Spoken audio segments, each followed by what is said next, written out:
এটা হচ্ছে থোড় থোড় থোড়টা ভাজা করব। থোড়টাকে খুব সুন্দর করে কুচিয়ে নিলাম, জলে ভিজিয়ে রাখলাম একটুখানি, মানে একটা ধোয়া দিয়ে রেখেছি।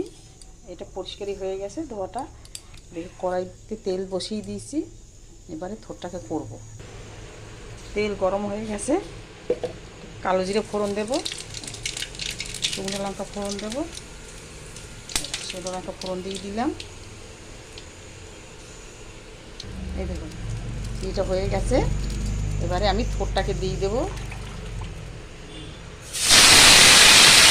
দিয়ে দিলাম। এই যে থোড়টাকে দেওয়া হয়ে গেছে, এটাকে নেড়ে দিচ্ছি।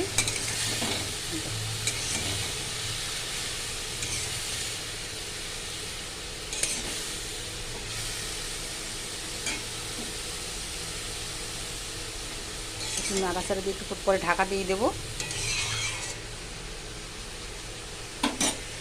দেখো ঢাকা দিয়ে দিচ্ছি।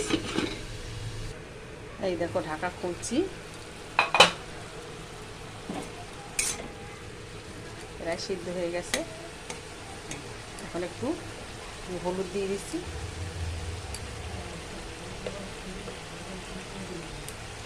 একটু নুন দিয়ে দিচ্ছি, বেশি নুন দেবো না, অল্প হয়ে যাবে।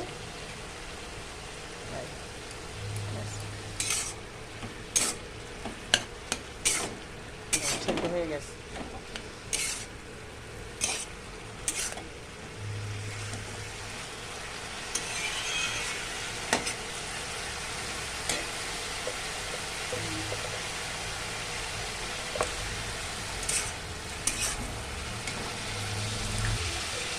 এই দেখো তোরটা হয়ে এসছে, প্রায় একটু জল টানলেই হয়ে যাবে। এই দেখো, দেখেছ? এই দেখো আমার হয়ে গেছে, এবারে নামিয়ে দেব। দেখো খুব সুন্দর হয়েছে না?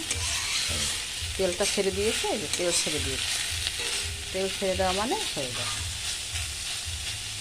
আমি এরকম করে, যদি মনে করো তোমরা একটুখানি চিনি দেবে দিতে পারো, আমি চিনি দেবো না, সেই জন্য আমি চিনিটা দিলাম না। যারা একটুখানি চিনি দিয়ে একটু মিষ্টি মিষ্টি পছন্দ করে তারা একটুখানি মিষ্টি দেবে, যেহেতু আমি মিষ্টি দেবো না তার জন্য চিনিটা স্কিপ করে গেলাম, মানে দিলাম না, চিনিটা দেবো না। এরকম করে আমি থোড়টা করি। তোমরা কে কেমন করে করো কমেন্ট করে জানাবে। থ্যাংক ইউ সবাইকে, অনেক অনেক ধন্যবাদ।